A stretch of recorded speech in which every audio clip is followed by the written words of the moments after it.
இறைவாக்கு வாழ்வின் விளக்கு.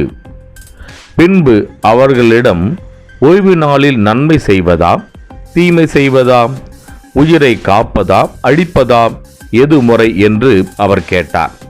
அவர்களோ பேசாதிருந்தார்கள். மார்க்கு நற்செய்தி 3ஆம் அத்தியாயம் 4ஆம் திருவார்த்தை. சுருக்க விளக்கம்.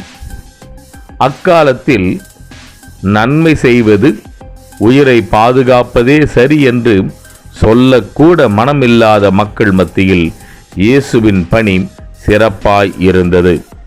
இக்காலத்தில் திருச்சபையின் சரியான திருப்பணி எது என்று தெரிந்திருந்தும் அதை நிறைவேற்றாமல் அதற்கு எதிராக விமர்சனம் செய்வதும் செயல்படுவதும் தவறான முன் உதாரணமாகும்.